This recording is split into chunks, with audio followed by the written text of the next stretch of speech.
का कौन सा कारण से ऐसा हुआ।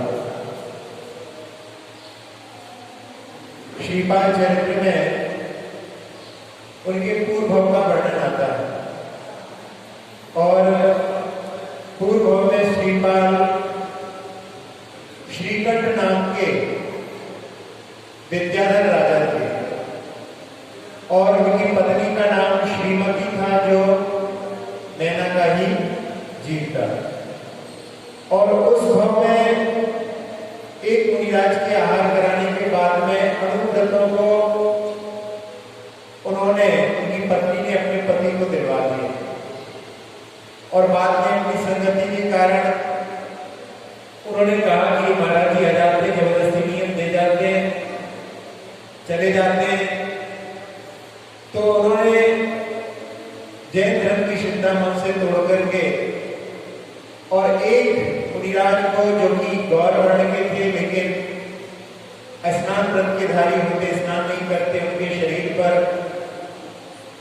जल मल आदि जो मैल जमा हो जाता है, उसके कारण में उनका शरीर देख करके उनको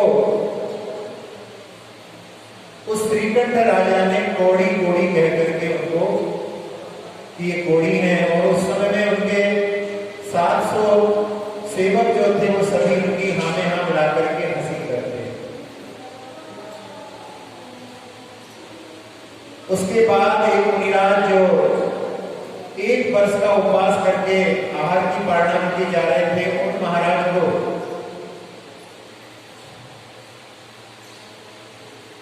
तलवार उनके गले पर लगा दी और बाद में परिणाम परिवर्तित हुए, इसने भी तलवार हटा दी। फिर उनको एक सरोवर में डाल दिया, फिर बाद में उनको वहां से निकाल भी दिया। ये सारी घटना को जाकर के उसने अपनी पत्नी को सुनाया। जब पत्नी ने सुना तो उस समय में उसने कि ये मेरे कौन से पाप कर्म का उदय है कि मुझे ऐसा मुनि विरोधी पति प्राप्त हुआ। और वो उनको समझाती है कि तुमने ऐसे पाप कर्म का बंद किया है जिससे कि भव में दुर्गतियों में जाना पड़ेगा, तुम्हें चल करके महाराज से क्षमा मांगनी चाहिए। और उस समय वो श्रीकंठ जाकर के क्षमा मांगता है और उस समय में महाराज बताते हैं कि तुम सिद्ध चक्र का पाठ करो, सिद्ध चक्र ध्यान करो। उस भाव में भी उन्होंने सिद्ध चक्र प्रदान किया और उसके कारण में वहां से वो स्वर्ग गए। स्वर्ग से आने के बाद में श्रीपाल राजा के रूप में, राजकुमार के रूप में उत्पन्न हुए। तो इनका श्रीमती का पूर्व का संबंध था। पूर्व में भी इन्होंने उनके लिए धर्म के मार्ग पर प्रेरित किया था और अनुराग तो साथ साथ में रहते रहते हो ही जाता है। इसलिए उस अनुराग के कारण में फिर से पुनः अगले भाव में भी जो है उनके संबंध बन गए और उस भाव में भी उन्होंने उनके लिए धर्म के मार्ग पर प्रेरित किया। श्रीपाल तो उसी भाव से मुक्ति को प्राप्त हो गए और जो मैना थी उन्होंने आनिका के प्रति लेकर के स्वर्ग गई और अगले भाव में वो मुक्ति के मार्ग पर आगे अग्रसर होंगी। तो इसमें उनका पूर्व का कोई पाप कर्म नहीं था, लेकिन उनके पति का जो पूर्व का पाप कर्म था वो यहाँ पर उदय में आया था। इस बात को यहाँ पर हम देख सकते हैं। एक इसमें प्रश्न किया है कि 36 बार सामायिक से क्या मतलब है।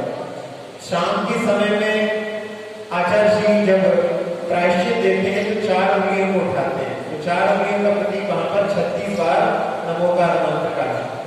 सुबह के समय में 2 उंगली उठाते हैं तो सुबह जो है 18 कायस्वर्ण करने के लिए कहा जाता है। तो ये रात्रि में कम पाप होते हैं क्योंकि सुस्त रहते हैं, उस समय दिन में जागरण में ज्यादा पाप होते हैं, इसलिए वहां पर 36 बार कायस्वर के लिए कहा गया है। एक प्रश्न किया है कि जे त्रिभुवन में जीव अनंत, इस लाइन में क्या सिद्ध अनंत भी आएंगे।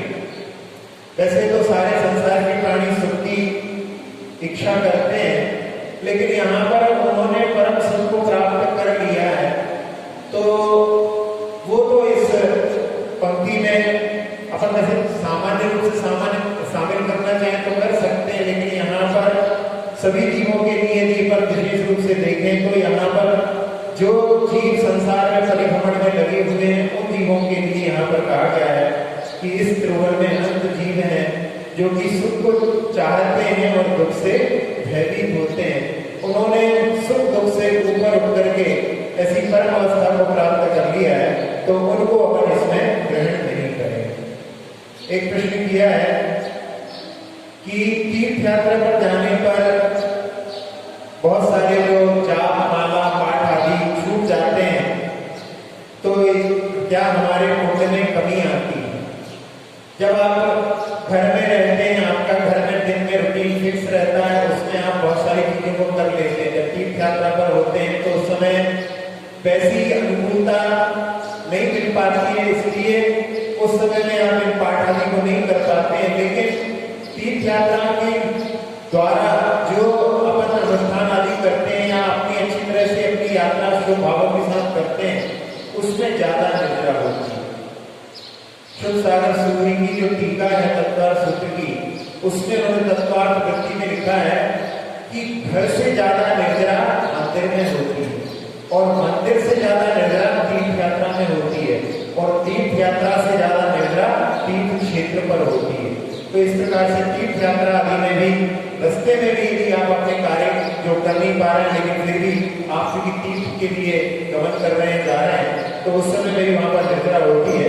इसलिए जो नियम आदि देते हैं आप कुछ व्रत पाठ का जाप का, तो उस समय में ऐसे ही रहना चाहिए कि जब हम घर में रहेंगे यात्रा आदि के लिए उसकी छूट ले लेते हैं। इस प्रकार से आप उसका नियम में तो ज्यादा अच्छा है। हाँ, ये पूजा में स्थापना करके हम अभिषेक देखने चले जाते हैं, क्या यह उचित है या कोई दोष लगता है? वैसे महिला वर्ग में अक्सर ये समस्या रहती है कि वो लोग अभिषेक करते नहीं है और पुरुष वर्ग अभिषेक करता है। कई कई जगह पर ऐसा भी होता है कि पुरुष वर्ग ने अभिषेक नहीं किया और महिला वर्ग अपनी पूजा प्रारंभ कर देती है। वैसे पहले अभिषेक होना चाहिए, उसके बाद में पूजा करना चाहिए, लेकिन उनके आश्रित न होने के कारण में कई बार ऐसी स्थिति बनती है। तो इस समय में यदि अपने पूजा की स्थापना कर ली है तो पहले अपने को पूजा संपन्न करना चाहिए, उसके बाद में फिर अपन यदि अभिषेक देखने जाते हैं तो वो दोषप्रद नहीं है। लेकिन अपन ने भगवान का आह्वान आदि कर लिया है और उसके बाद में जाना ये ठीक नहीं होता, इसलिए अपने को ध्यान में रखना चाहिए। कई लोग कहते हैं कि हमारी अंतरात्मा में ऐसी आवाज आई। अक्सर जब कोई कार्य किया जाता है तो उस समय गलत कार्य करते समय अपना मन कहता है कि ये करना ठीक नहीं है,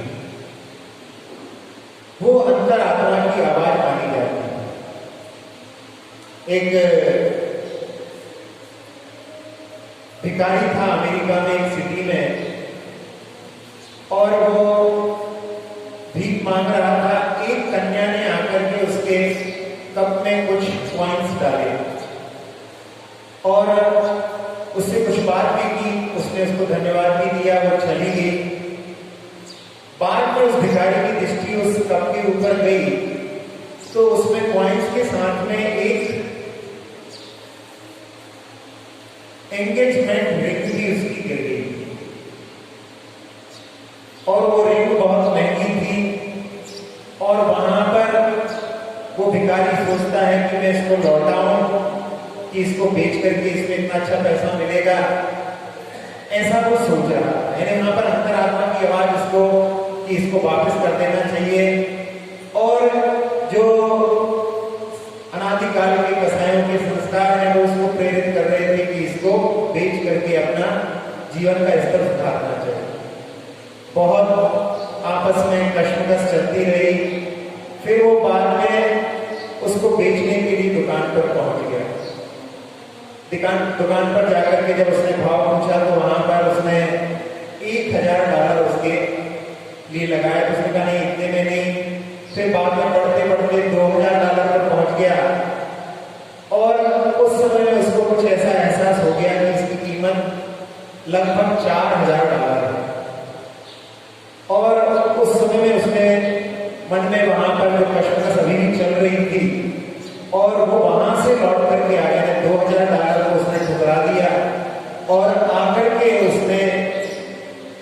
वो जो कन्या जिसने उसके लिए अंगूठी दी थी उसको कई दिनों तक ढूंढा और उसके बाद में उस अंगूठी को उसको लौटा दिया। वहां पर वो कन्या सोच रही थी कि अब तो वो मिलेगी नहीं, लेकिन बहुत दिनों के बाद में जब उसको प्राप्त हुई तो वो बड़ी खुश हुई, उसको धन्यवाद दिया।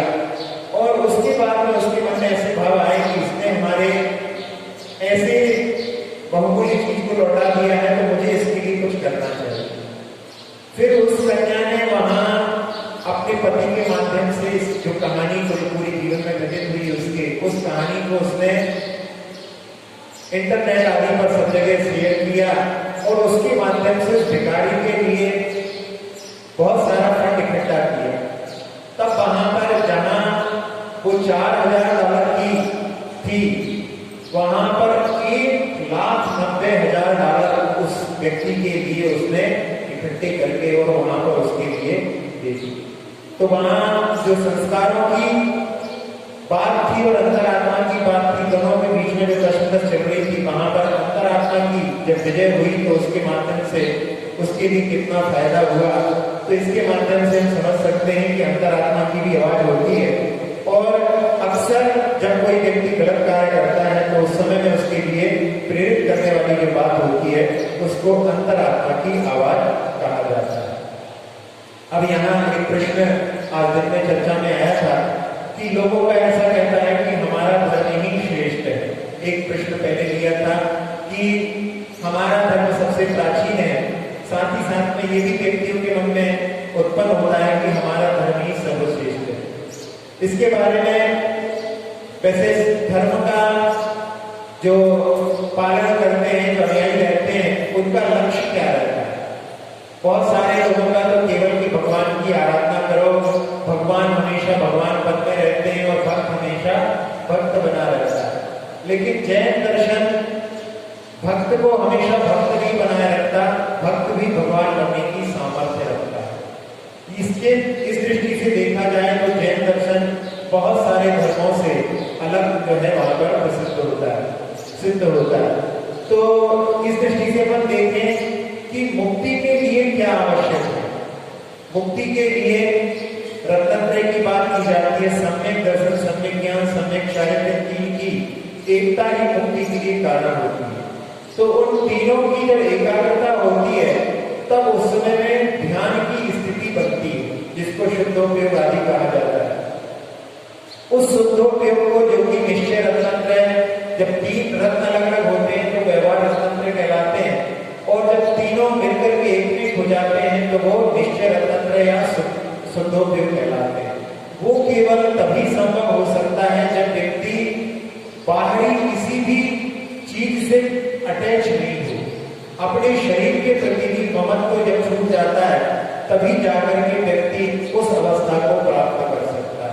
तो इस दृष्टि से देखें तो मुक्ति के लिए यदि पर देखा जाए तो सारे संसार में जो अपने सारे परिक्रमों को त्याग कर देता है वो ही मुक्ति के प्राप्त करने का अधिकारी हो सकता है। जब तक व्यक्ति किसी भी चीज से, बाहरी चीज से, भले ही अपने शरीर हो, वस्त्र हो, घर मकान आदि हो, इनसे जब तक अटैच रहेगा तब तक वो उस ध्यान को प्राप्त नहीं कर सकता जो कि मुक्ति में सहकारी है। इस दृष्टि से देखा जाए तो मुक्ति के लिए पूर्ण दिगंबर अवस्था आवश्यक है, उसके बाद में ही वो मुक्ति को प्राप्त कर सकता है। अब एक प्रश्न है कि समुद्घात क्या होता है, और समुद्घात जो जीव करते हैं उसमें एक प्रश्न होता है कि क्या जीव मर करके जहां पर जाने वाला है उस जगह को देख करके आ जाता है, ये प्रश्न है। तो जैन दर्शन में समुद्घात यानी अपने आत्मा के प्रदेशों को शरीर से बाहर निकालने की जो प्रक्रिया होती है उसको समुद्घात कहा जाता है। ये समुद्घात कई प्रकार का होता है, जिसमें कषायों के कारण में भी व्यक्ति की आत्मा अपने शरीर को, मूल शरीर को छोड़े बिना भी बाहर निकल जाती है। जिसमें जैसे कभी कभी व्यक्ति जब क्रोधित होता है तो उस समय में उसमें कंपन प्रारंभ हो जाता है। तो कंपन जब होता है और उस समय में हम लोग एक शब्द का प्रयोग भी करते हैं कि भैया अपने आपे से बाहर क्यों हो रहे हो। ये शब्द उसी के लिए है कि व्यक्ति की आत्मा जो है कषाय के माध्यम से जो है अपने शरीर से तिगने आकार तक बाहर निकल सकती है। इसी प्रकार से कषाय समुद्घात के अलावा एक मारणांतिक समुद्घात भी होता है। मारणांतिक समुद्घात जो होता है उसमें जिन लोगों के लिए ये मन में रहता है कि मरने के बाद में हम कहाँ पर उत्पन्न होंगे, ये जिनके मन में ज्यादा इच्छा होती है, उन लोगों की आत्मा मरने के अंतर्मुहूर्त पूर्व में जिस जगह जाना है उस जगह उनकी आत्मा मूल शरीर को छोड़े बिना उस दिशा में गमन करती है और उसका कनेक्शन बना रहता है, क्योंकि आत्मा के पास में संकोच विस्तार शक्ति होती है। बड़ा शरीर मिलता है तो आत्मा बड़े रूप में फैल जाती है, छोटा शरीर मिलता है तो छोटे रूप में फैल जाती है। यदि आत्मा यदि पूरे लोक में फैले तो पूरे लोक जो कि 343 रावि प्रमाण है इतनी भी पूरी फैल सकती है, क्योंकि यही तक धर्म करते हैं। तो उस समय में जिस दिशा में जीव को जन्म लेना है उनकी आत्मा के प्रदेश उस दिशा में बढ़ते हैं और वो वहां से लौट करके वापस भी आ सकते हैं और बीच में भी मरण हो सकता है। तो इसको मारणांतिक समुद्घात कहा जाता है। तो ये मारणांतिक समुद्घात, इसका फल क्या होता है, इसका कैसे प्रभाव देखा जाता है। जहां संवेदनाएं होती हैं वहां संवेदनाओं में जैसे कोई व्यक्ति बहुत पीड़ित है और उनकी संवेदना के अंत समय कई बार ऐसा देखा जाता है कि आखिरी समय में उनको बिल्कुल शांति हो जाती है। तो उस समय में इस मारणांतिक समुद्घात का ही ऐसा प्रभाव माना जाता है कि उसकी आत्मा ने जाकर के देख लिया है कि हमारा जहां से अच्छी जगह पर जाना हो रहा है, इसलिए उनके जो है परिणाम बिल्कुल शांत हो जाते हैं। और कई बार बहुत अच्छी तरह से साधना करने वालों के भी आखिरी के समय में आकुल व्याकुल परिणाम हो जाते हैं। तो उसके माध्यम से भी कि इनकी जो है अधोगति आदि होने वाली है, इसके माध्यम से इनके परिणामों में ऐसा परिवर्तन आ गया। तो ये समुद्घात के माध्यम से ये हम इस बात को समझ सकते हैं। अब एक प्रश्न है कि घर पर पूजा कर सकते हैं, तो मैं द्रव्य किसी को भी दे सकते हैं क्या? वैसे तो अपन भगवान के चरणों में द्रव्य, जैसे भी लॉकडाउन के समय में तो बहुत सारे लोग घर से पूजा कर ही रहे थे।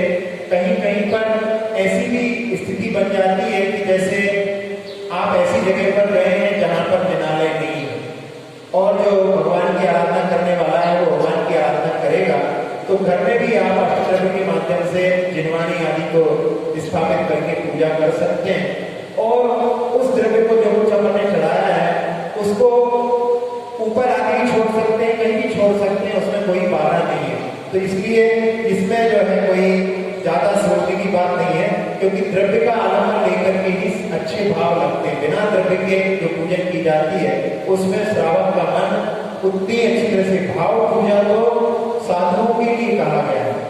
बिना द्रव्य शुचि भाव के जिन पूजो मुनि लोग, आचार्य श्री ने वासुपूज भगवान की जो दोहा तुकी में लिखा है कि मुनि लोग भी भगवान की स्तुति करते हैं, पूजा करते हैं तो बिना द्रव्य के। और श्रावकों के लिए लिखा है कि वसुविधि मंगल द्रव्य में जिन पूजो सागर, सागर यानी जो घर में रहता है वो 8 प्रकार के द्रव्यों को लेकर के भगवान की आराधना करता है। सुंदर पाठक की बात अलग है। एक प्रश्न है कि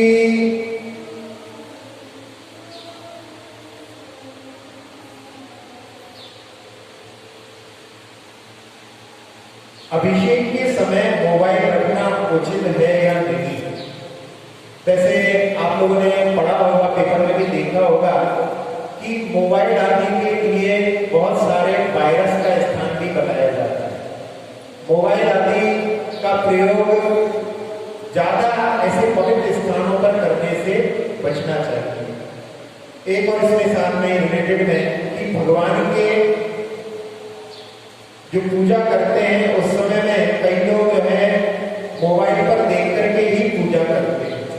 वैसे जिनवाणी आदि का प्रयोग करके जो पूजा करते हैं वो एक अलग निराकुलता रहती है। मोबाइल का प्रयोग करने पर वैसी निराकुलता नहीं रह सकती है। लेकिन कई बार ऐसी भी स्थिति रहती है कि कुछ विशेष पूजाएं हों जो जिनवाणी आदि में उपलब्ध नहीं हो और उसको लोग व्हाट्सएप आदि के माध्यम से मोबाइल पर भी शेयर कर देते हैं, तो एकदम हम उसका लेकिन जिनवाणी आदि की मंदिर आदि में जिनवाणी आदि लेकर के ही पूजा करें तो ज्यादा अच्छा है, क्योंकि मोबाइल आदि लेकर के पूजा करते हैं तो लोगों के लिए कई बार भ्रम भी हो जाता है कि मोबाइल में ये लोग भगवान की पूजा कर रहे हैं कि और कुछ देख रहे हैं।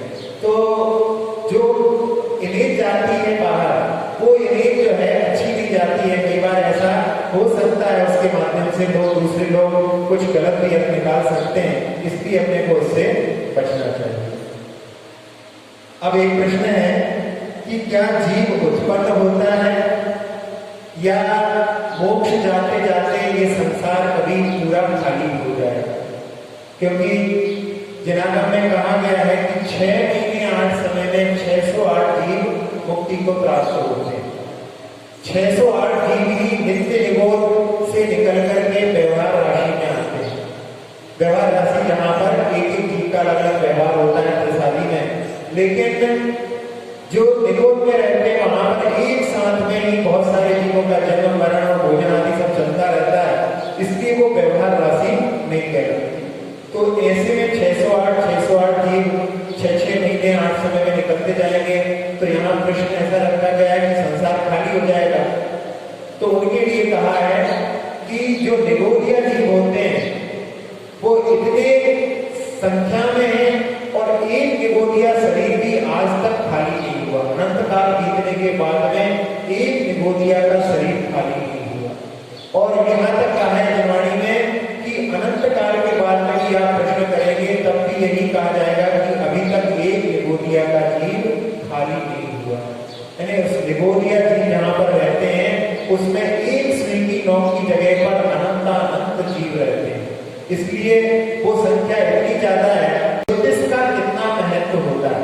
कई लोग कहते हैं कि कुंडली आदि का मिलान करेंगे नहीं करें, ज्योतिष शास्त्र का कितना महत्व है? वैसे जिनागम में अष्टांग महानिमित्त का वर्णन आता है, उसमें ज्योतिष का भी, भूमंडल के जो ग्रह आदि हैं उनका भी वर्णन है और उनका ज्ञान भी हमारे लिए सहायक हो सकता है भूत भविष्य को जानने के लिए। लेकिन अच्छे ज्ञाता यदि नहीं है और वो कुछ का कुछ बता देते हैं तो वो विधा हमारे लिए सहकारी नहीं हो सकती। यदि अच्छे ज्ञाता है तो उनके माध्यम से अपन उसके लिए अपने लिए प्रयोग कर सकते हैं, लेकिन कई बार लोग उनका जो है दुरुपयोग भी कर लेते हैं।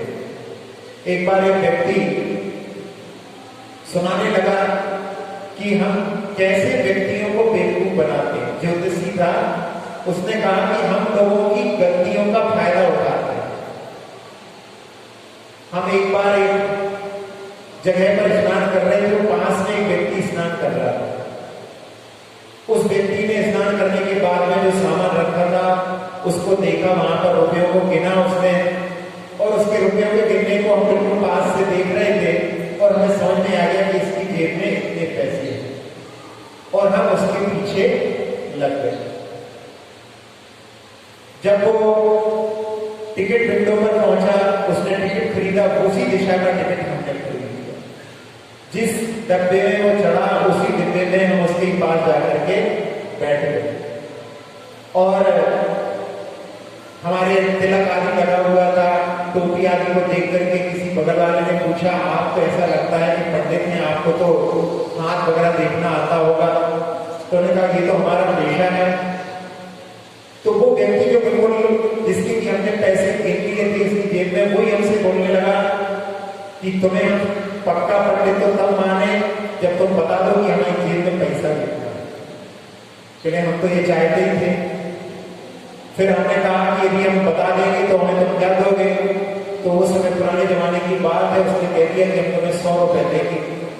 फिर हमने अपना पत्रा निकाला, कुछ चौकोर खाने बनाए, आड़ी कड़ी लकीरें खींची, उसमें कुछ लिखा और उसके बाद में उससे कहा कि तुम इसमें किसी एक के ऊपर उंगली रखो। और जैसे ही उसने उंगली रखी और हमने कह दिया कि तुम्हारी जेब में इतने पैसे हैं, और जैसे ही उसने सुना तो वो खड़े होकर के हमारे पैर पड़ने लगा, कहने कि जीवन मेरा इतना बीत गया, आज तक मुझे ऐसा ज्योतिष नहीं मिला। अब ऐसा करो आप कि आप मेरे साथ, अब कहाँ जा रहे हो, आप मेरे साथ चलो और मेरे गांव में आप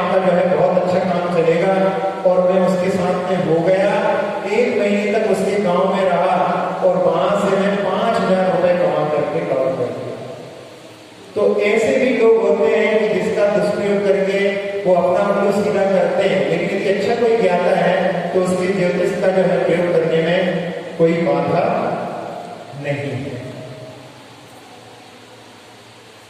एक प्रश्न हमने पहले पूछा था, उसी के बारे में आगे, कि लोग कहते हैं कि सारे जितने भी पुनर्जन्म के उदाहरण मिलते हैं वो सब भारत के क्यों मिलते हैं? ऐसा नहीं है, पूरी दुनिया में भी पुनर्जन्म के उदाहरण देखने के लिए मिलते हैं।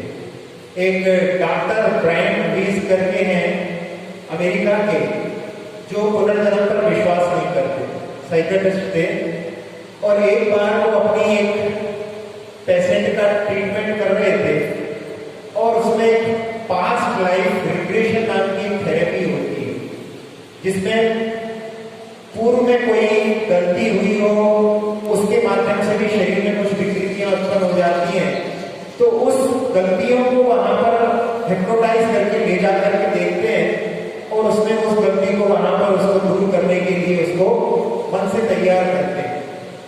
तो एक दिन को जब अपने उसको पेशेंट को हिप्नोटाइज करके बात कर रहे थे, तो वो पास्ट लाइफ में, बचपन की लाइफ से पूर्व भाव की लाइफ में चली गई और उसने ऐसी ऐसी बातें बताई कि डॉक्टर एकदम चौंक गए और वो कई भवों की बातें को वहां पर उसमें बताने लगी। उन्होंने मैनी मास्टर्स मैनी लाइफ्स करके एक पुस्तक भी लिखी है। तो ऐसा नहीं है कि केवल भारत के ही पुनर्जन्म पर विश्वास किया जाता है। ये बात अलग है कि बहुत सारे धर्म पुनर्जन्म पर विश्वास नहीं करते, तो उनके अनुयायी भी विश्वास नहीं करते, लेकिन विदेशों में भी बहुत सारी घटनाएं ऐसी घटती हैं कि जिनके माध्यम से अपन पुनर्जन्म के बारे में समझ सकते हैं। एक व्यक्ति था जो रात में सोते समय में बढ़ रहा था। होता है अक्सर ऐसा कि सोते समय में कई लोगों की आवाज निकलती है। तो पत्नी जो बड़ी परेशान थी और उसने एक साइकियाट्रिस्ट से बात की, तो साइकियाट्रिस्ट ने मजाक में कहा कि आप उनको दिन में बोलने दिया करो तो रात में नहीं पढ़वाएंगे। तो वो कहने लगे कि नहीं, वो दिन में नहीं बोलते डॉक्टर साहब, ऐसी बात नहीं है, मैं उनको रोकती नहीं हूँ। तो कहते अच्छा ऐसा करो, आप उनकी जो बोलते हैं उसको रिकॉर्ड करो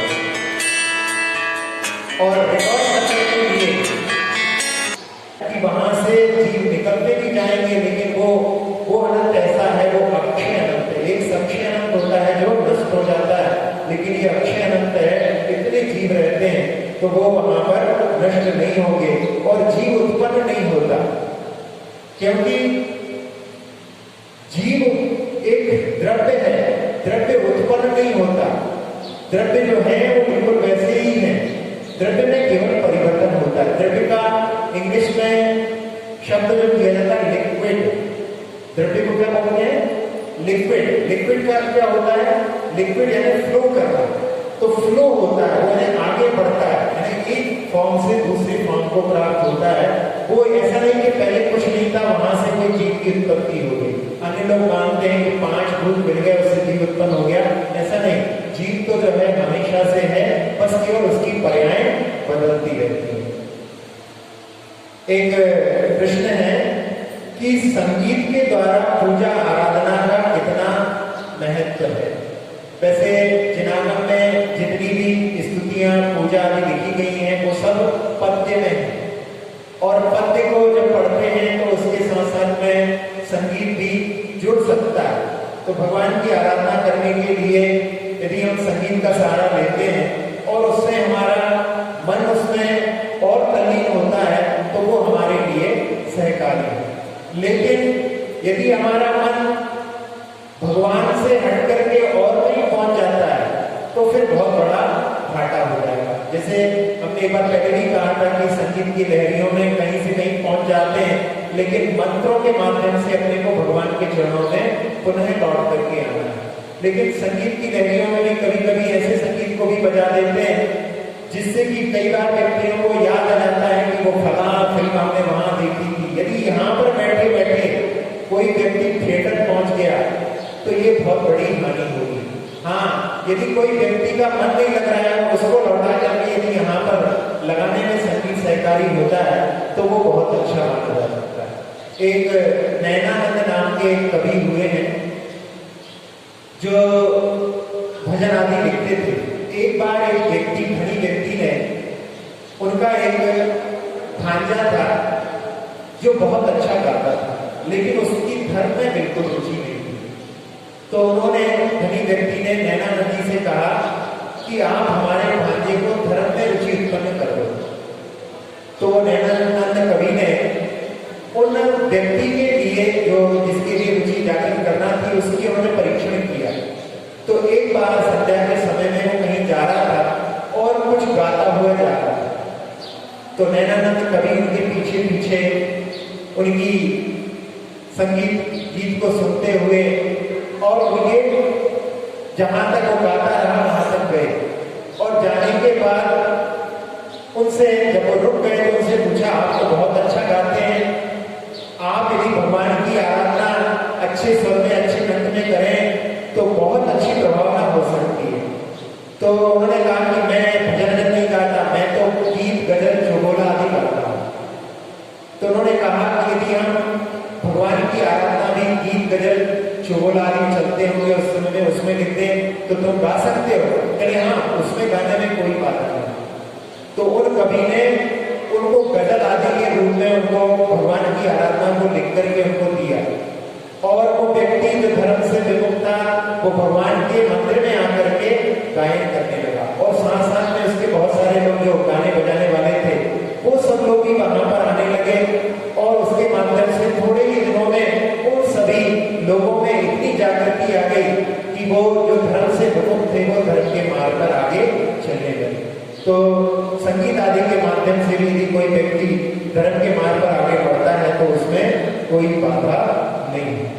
अब एक प्रश्न है, आप लोगों से भी पूछ सकते हैं इसमें, कि दीप के ऊपर अपन हाथ रख करके आसिका लेते हैं, क्यों लेते हैं? दीप के ऊपर ऐसा करते हैं ना, हाथ रखते हैं। एक बार कहते हैं कि श्री जी पर की आशीर्वाद, तो भगवान आशीर्वाद नहीं देते हैं, तो अपने ऐसे हाथ करके अपने आप अपने सिर पर लगा लेते हैं।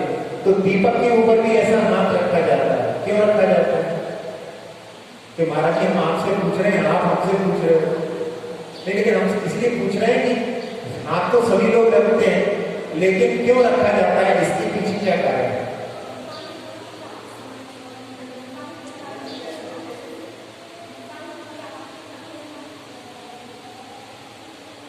भगवान की आरती की, फिर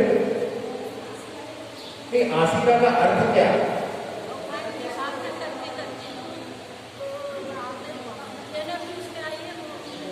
उस एनर्जी को हम स्वीकार कर लेते हैं। लेकिन ये कुछ चीजें ऐसी हैं कि हम लोग बहुत सारी क्रियाओं को करते हैं, लेकिन उनके पीछे जो छुपा हुआ रहस्य है उनको हम नहीं जानते। तो उन रहस्य को नहीं जानने के कारण क्या होता है कि वो क्रियाएं बस केवल एक रूटीन बन जाती है कि बस ऐसा करना है, लेकिन उनके पीछे रहस्य को यदि नहीं जानेंगे तो वो केवल एक प्रक्रिया मात्र रह जाएगी, उसके जो भाव है वो वहां पर सब गुम हो जाएंगे। कई बार लोगों को रहस्य नहीं मालूम होने के कारण में ऐसी स्थिति बनती है। एक जगह पर पर्युषण के समय में भगवान का अभिषेक हो रहा था, और उस अभिषेक में वहां जो सिंहासन था वो हिल रहा था थोड़ा सा।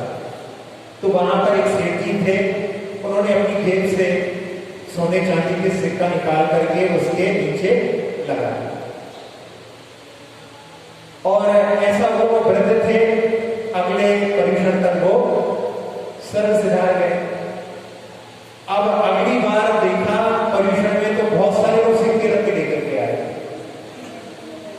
और वो सिंहासन हिल भी नहीं रहा था, लेकिन फिर भी वो सब लोग जो है सिक्के निकाल करके लगा रहे हैं। तो मेरी सेठ जी ने लगाया था। अब सेठ जी ने किसके लिए लगाया था, वो वहां पर बात कौन हो। तो ऐसे जो है इसको बोलते हैं ये गतानुगतिक, यानी एक व्यक्ति ने कोई ने किया, कोई काम हम भी करने लगे। कोई लोग जो है बचपन में देख रहे हैं कि सब लोग बड़े हाथ लगा रहे हैं, तो छोटे बच्चे भी हाथ लगा रहे हैं। इसके लिए गतानुगतिक, एक बार एक व्यक्ति किसी क्षेत्र पर, हिंदुओं के क्षेत्र पर स्नान करने के लिए गया, और वो कुछ संपत्ति आदि भी अपने साथ में रखा हुआ था, और उसने सोचा कि मैं गंगा में स्नान करने जाऊंगा और ये संपत्ति कोई चुरा लेगा तो मैं क्या करूं? तो उसने गंगा के किनारे पर जो रेत थी उसके नीचे उसको रख दिया, और रखने के बाद में वहां पर एक छोटा सा टीला बना दिया और वो नहाने के लिए चला गया।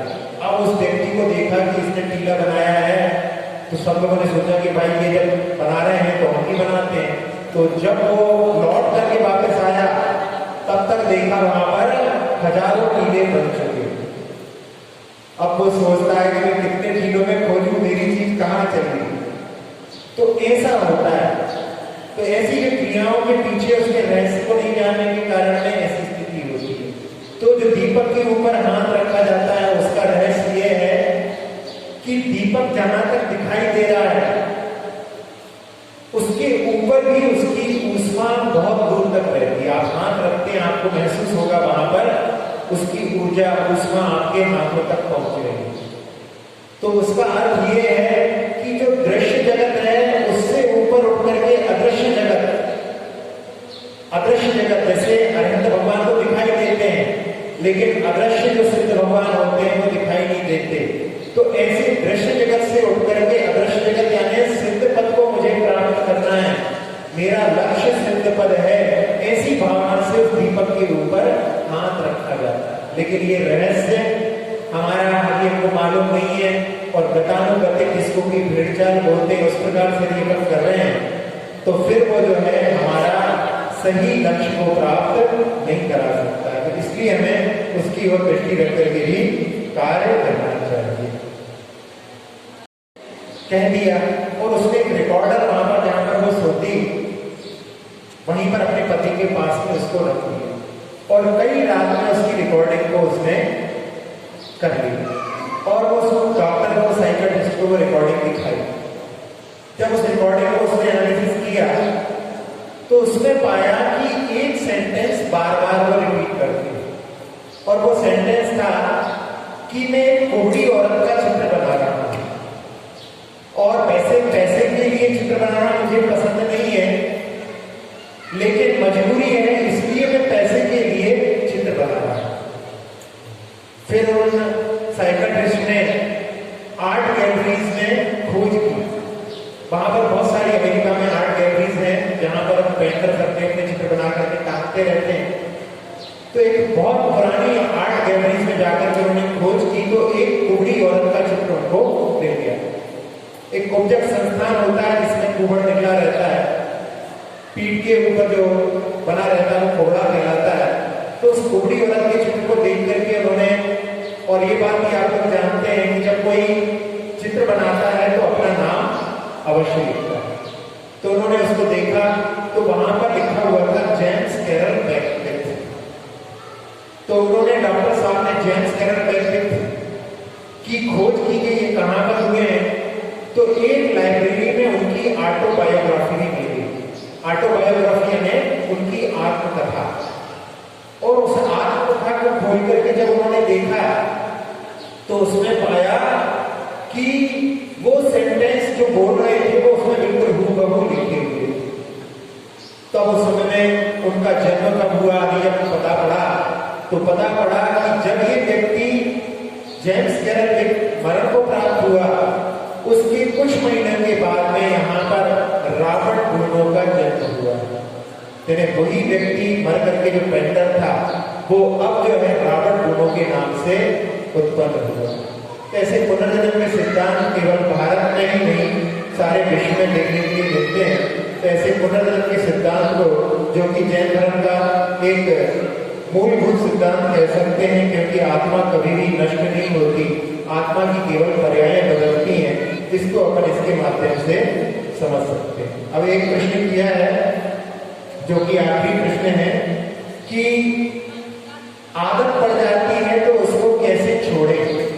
कई बार लोगों के लिए गलत आदत पड़ जाती है, और आदत उसी को कहते हैं जिसको कि छोड़ नहीं पाते। कई बार लोगों के लिए आदत पड़ जाती है चाय आदि की तो छूटती नहीं। वैसे इंग्लिश में इसको क्या कहते हैं, आदत को हैबिट बोलते हैं। हैबिट शब्द का अपन एनालिसिस करें तो हैबिट में से यदि अपन एच को अलग कर दें तो एबिट बचता है। एबिट का अर्थ भी कुछ होता है। एबिट में से यदि अपन ए को हटा दें तो बिट बचता है। बिट का अर्थ भी कुछ होता है। और बिट में से बी को भी हटा दें तो इट होता है। इट का अर्थ ये होता है। और इट में से आई को हटा दें तो क्या बचता है? टी बचता है। टी का अर्थ चाय होता है। और चाय की आदत तो मशहूर है सब लोगों के लिए। तो आदत पड़ जाती है, लेकिन यदि हम आदत को छोड़ना चाहते हैं, यदि हम प्रयास करें धीरे धीरे अपने मन को ऑटो सजेशन के माध्यम से कि ये चीज हमारे लिए हानिकारक है, हमें ये इसका संबंध हमें छोड़ना है और उसकी जगह पर हम कोई दूसरी चीज को अपने जीवन में अपनाने लगे, तो उसके माध्यम से जैसे चाय की आदत है, चाय की जगह पर आप उकाली आदि का प्रयोग करने लगे तो वो धीरे धीरे ये उकाली हमारे लिए, हमारे शरीर के लिए लाभदायक है, चाय हमारे लिए हानिकारक है। ऐसे ही हम अपने ऑटो सजेशन के माध्यम से अपने लिए प्रयास करें तो हम आदतों पर भी विजय प्राप्त कर सकते हैं। हर आदत के लिए जो बुरी आदत है, यदि हम प्रयास करें धीरे धीरे तो उस पर विजय प्राप्त कर सकते हैं। अब समय पर्याप्त हो चुका है। अब अपन थोड़ी देर के लिए ध्यान करते हैं। सभी लोग ध्यान की मुद्रा में बैठ जाएं। सभी लोग मिलकर के एक साथ में एक बार में ओम का नाद करेंगे।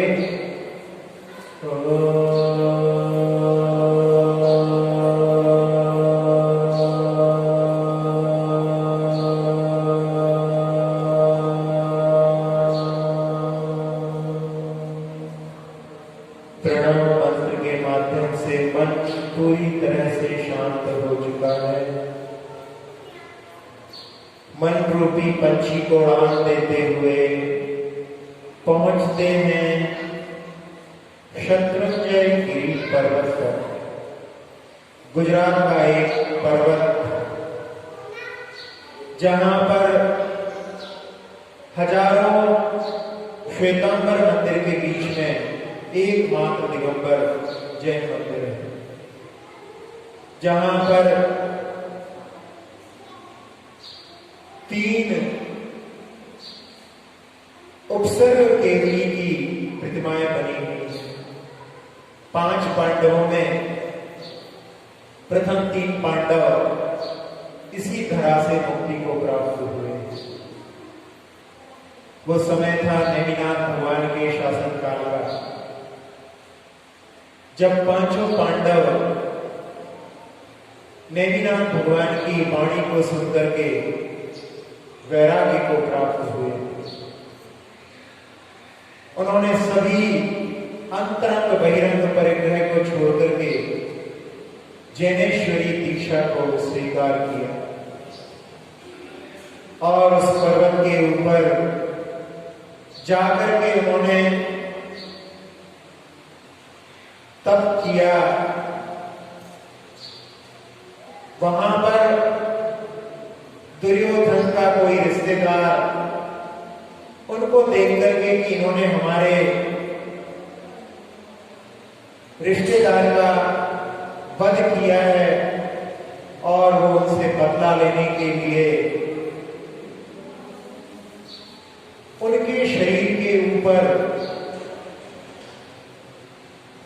गरम गरम आभूषणों को, तप्तायमान पूरे लाल लाल ऐसे आभूषणों को, उनके मुकुट को, गले में हार को, जलते हुए आभूषणों को उनके शरीर पर ध्यानस्थ 5 मुनिराज के ऊपर रखने लगा।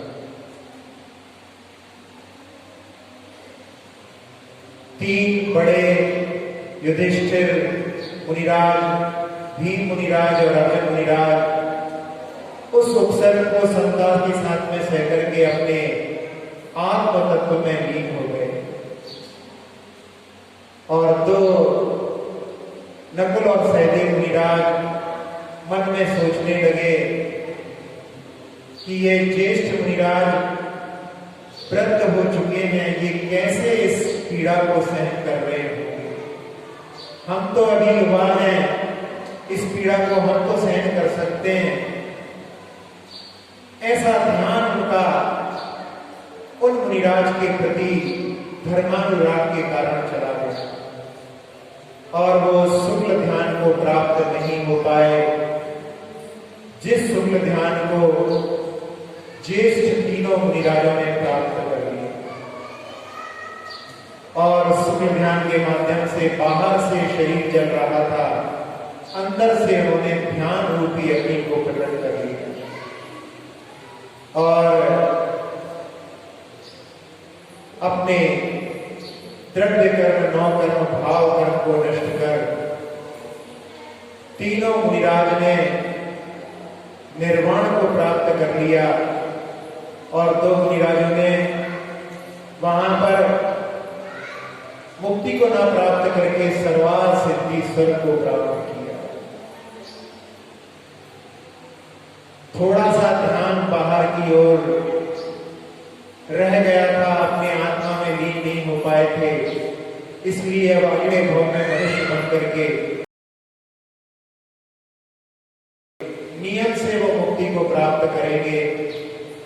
और जिन्होंने मुक्ति को प्राप्त किया है और अंतःन सिद्ध परमेष्ठियों की ऊर्जा को अपनी ओर आह्वान करने के लिए सभी लोग मिलकर के एक बार ओम का नाम करेंगे।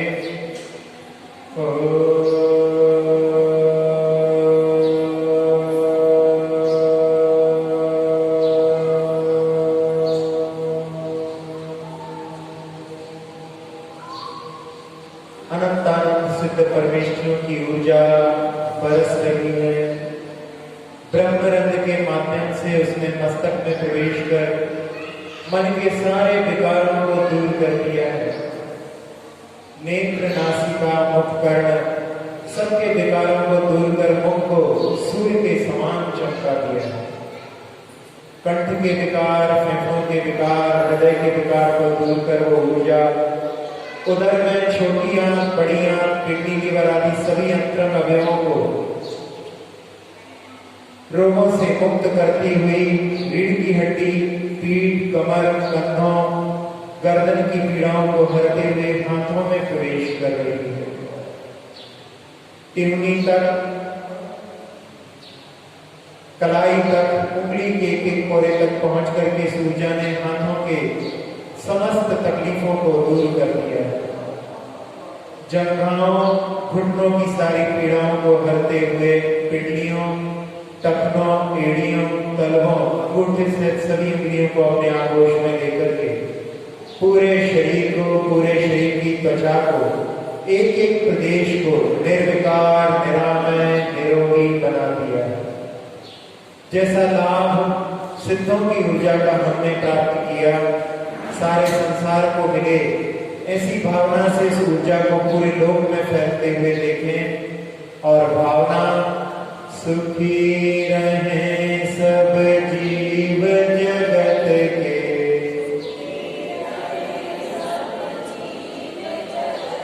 कोई कभी ना घबरावे, सुखी रहे सब जीव जगत के,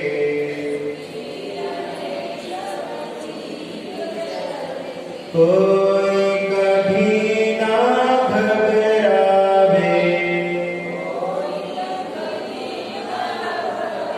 सुखी रहे सब जीव जगत के,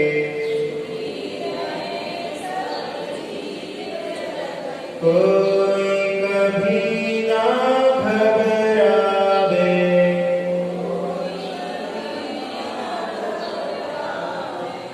पूरे लोक में शांति का वातावरण